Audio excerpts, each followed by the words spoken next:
As my hands curl around the cup of steaming hot chocolate, I feel the warmth leaking out of the thin paper cup. I pass it quickly so it can continue to warm not my hands, but the frigid ones of the man standing in front of me. I try not to take in anything but the way he says thank you and to meet his eyes.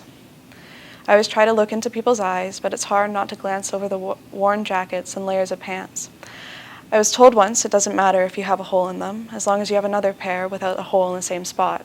It will mostly keep the heat in, and more importantly, the cold out. I go to church most Fridays. I pass by the statue of Mary standing over the entrance and make my way inside, slipping through a well-worn side door and down the stairs into a warm, bustling space fragrant with the smells of garlic, onions, and a million other things. The room is busy, full of voices, and almost always laughter. There's a moment of calm when I take off my coat, sign my name, and wait to be given a job. It never takes more than a minute. I like best to pack what we call the bites, a soup or a pasta, each with a spoon, a fork, a napkin. It's therapeutic work. Repetitive and steady, allowing me to talk to the people around me. They are mostly strangers. Some over time have become friends. And here, I have never felt more at home. In this space, faith is not an idea, not a prayer whispered in the quiet or a sermon spoken from the pulpit. Faith is action. Faith is the warmth of a meal placed into someone's hands, the kindness exchanged over a shared task, the simple and radical act of showing up for another person. Faith is community. No one serves alone, no one heals alone, no one builds peace alone. I will not deceive you. I do not go to church on Sunday. I do not pray, at least not alone. My church is a kitchen, and the congregation is perhaps out of the ordinary, but it is here that I find faith flows perpetually. A verse I come back to over and over during my studies are words from the book of James. Faith without deeds is dead. I cannot count how many times I have said those words. It is not enough to profess belief, to pray for change, to hope for peace. Without action, faith becomes empty, words without weight, a promise never fulfilled. And yet, when we put faith into motion, when we use it as a force for service, justice, and love, we begin to see its true power. But even more, when we do this together, faith does not just move, it multiplies. It is that power of faith at work that is peace building. In broken places, in broken hearts, in broken lives, it is our faithful service becoming peace. Words from Ecclesiastes tell us 2 are better than 1, because they have a good return for their labor. If either of them falls down, one can help the other up. But pity anyone who falls and has no one to help them up. This is what faith in community looks like, a hand outreached, a voice calling another forward, a shared burden made lighter by many hands. The best of philosophy calls us to seek wisdom. The best of religion calls us to live in service to others. And the best of peace work calls us to embody justice, not just to speak about it. In acting out our faith, together, this is where these callings meld. We often discuss faith as an internal state, as something personal and private. But faith, when it is alive, when it is awakened, it drives us outwards.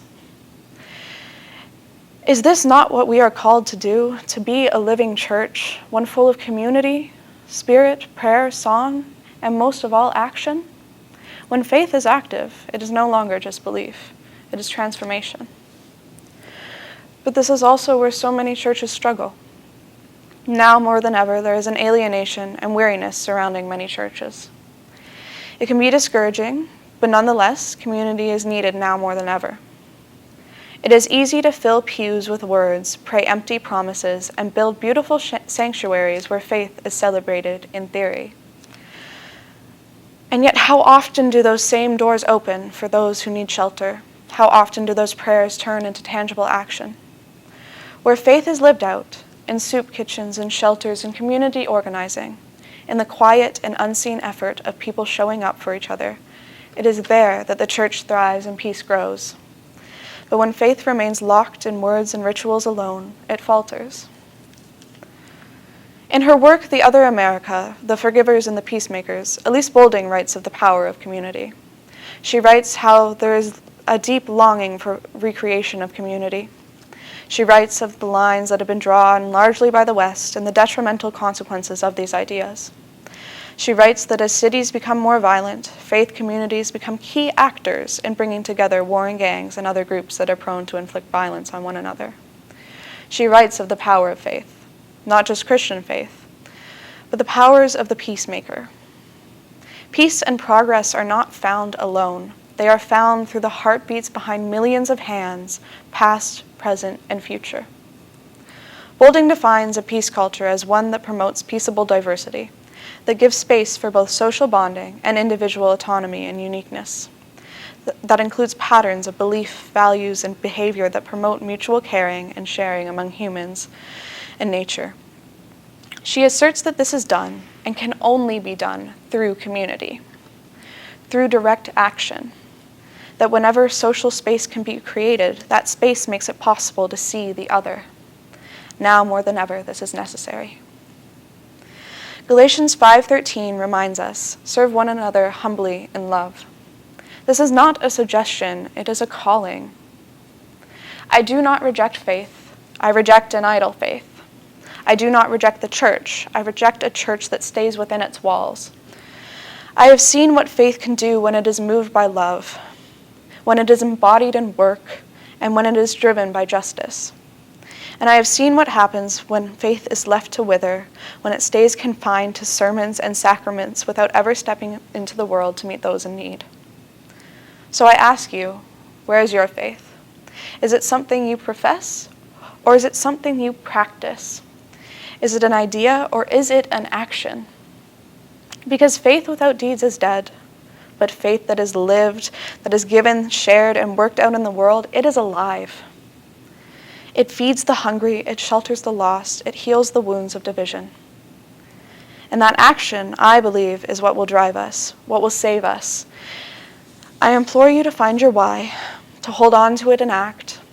Do not be deceived by the lie that is whispered at every turn, this lie that says it is not enough to start. It is enough. Step forward, be not afraid to falter, for there will be hands to catch you. You are not alone. For faith is not a solitary journey.